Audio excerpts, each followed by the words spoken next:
Hello Taurus, Sun, Moon, Rising, and Venus signs. Kamusta kayo? Sana po ay nasa mabuti kayong kalagayan. Welcome back po sa Star Tarot. At kung bago kayo rito, welcome din po kayo. Please subscribe, like, share my videos, and leave me a comment kung naka-resonate po kayo. Thank you. So first message ni Taurus, we have beloved radical acceptance, Taurus. This is really beautiful. Nagpapakita or magpapakita kayo dito ng emotional ano ninyo, emotional emotional uh, maturity. You know, this time you are going to be showing off you're going to be showing off your emotional maturity. At maaari na merong situation dito na merong situation dito wherein marirealize mo na tama na. It's about time na, no? Na it's about time na dapat ay tanggapin mo na, no? Tanggapin mo na kung ano ang nangyari, tanggapin mo na kung ano ang naging sitwasyon talaga sa buhay ninyo at para nang sa ganon, maano mo na, makapag-move on ka na, 'di ba? Maaari na mayroong mga realizations na din dito na gusto mo nang kumawala sa emotional burden, no, na hatid or dala ito sa iyo ng kung sino man na minahal mo o sino man na naging parte or parte ng buhay mo na ka-close mo to, minahal mo din ito, na meron kang emotional investment but somehow nakapagdulot ito ng hindi magandang pakiramdam sa inyo, no, na taong ito. And maaring sa ngayon gusto mo na mag-move forward ka na sa buhay, mag-move on, kaya tatanggapin mo na, no, matututo ka ng tanggapin kung ano yung mga uh, nangyari between the two of you, ano mga ginawa niya, and also yun, no, you will start to forgive and you will start to heal, no, papasok ka na sa healing process. So what else? We have crown games, right use of power, Taurus. Maaari na kayo ay nasa position of authority. Maaring kayo ay nasa uh, position of power, sa seat of power, at iniimbitahan kayo rito or nire-remind kayo rito na gamitin nyo lang ng tama, diba? Yung inyong kapangyarihan. Okay? Gamitin ninyo ng tama para na mas makatulong kayo sa maraming tao. Gamitin ninyo ng tama para maging mas ano kayo, mas magawa ninyo kung ano talaga ang mga dapat ninyong gawin. You know, magampanan ninyo ng tama ang inyong responsibilidad, mga obligasyon, no? At kung ano yung inyong duties and responsibilities. So, tignan natin kung ano pa ang mga kaganapan dito for Taurus. And by the way, maraming salamat for subscribing to my channel. At kung hindi pa po kayo nakakapag-subscribe, subscribe na po kayo. And also, maraming salamat din for those who are not skipping the ads. Malaking bagay po yan sa channel. Thank you. And please click the join button po sa baba ng video kung gusto po ninyong mag-join sa membership. Thank you po. Surrender to setting limits. Ayan, ito yung isa sa mga paunang mensahe ninyo sa card deck na to.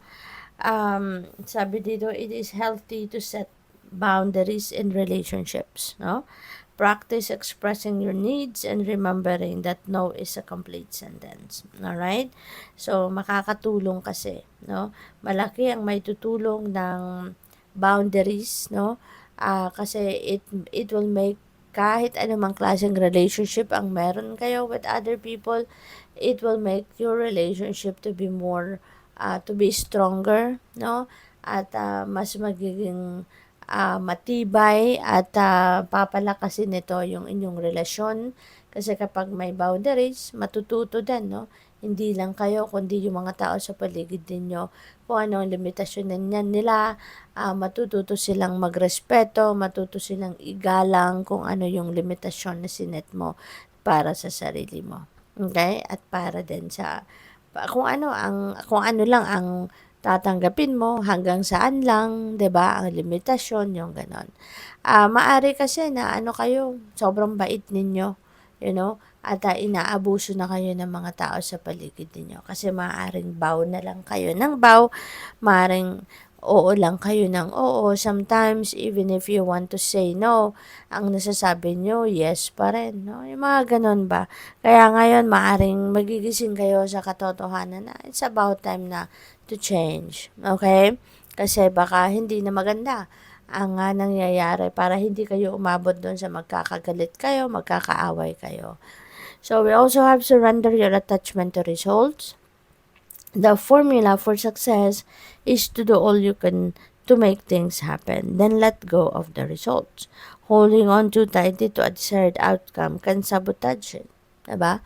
Kaya kailangan talaga, bibigyan mo ng lugar, bibigyan mo ng pagkakataon ng universe na magawa din niya kung ano ang parte niya.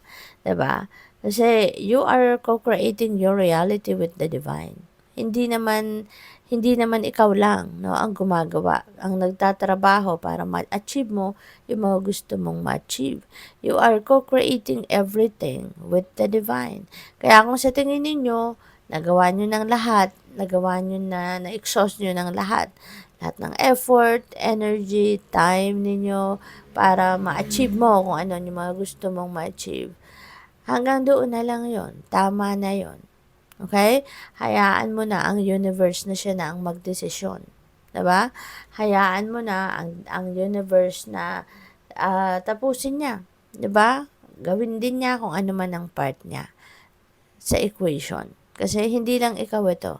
No? Everything that unfolds sa buhay natin. No? We are co-creating that with the universe. So, we also have surrender to effortlessness.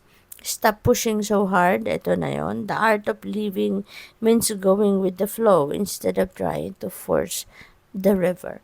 So, definitely magka-related itong dalawang ito. No? Huwag na nating ipilit. Huwag na nating i-push ng i-push kung ano man yung outcome na ine-expect natin. Huwag na nating ipagpilitan yung gusto natin. Okay? Hayaan na natin ang universe. I-align na natin lahat, no, sa universe once na nagawa nyo na kung anong gusto ninyong gawin or dapat ninyong gawin sa tingin ninyo. And i-alay mo na yan, no, sa universe. Bahala na si God. Bahala na ang destiny ang mag-unfold organically. Kung ano ang mga dapat na mag-unfold sa buhay ninyo. Okay? So, we have surrender the drama. No matter how emotionally charged the situation, remain calm and don't contribute to the drama. Staying centered will help resolve the issue more quickly. Okay? So, wag na kayong sumali. Okay? Kung mayroon man mga problema, mga pag-aaway, mga conflict, sa outside world ninyo, wag na kayong sumabay pa, wag na kayong sumama, hayaan mo na, 'di ba? Wag mo nang isali yung sarili mo diyan sa kadramahan sa buhay ng ibang tao. Okay? Kasi maaring madamay ka pa, 'di ba? Mapasama ka tuloy, yung mga ganon. So let it be. Okay? So good luck po. Thank you for watching. Love and light. Namaste.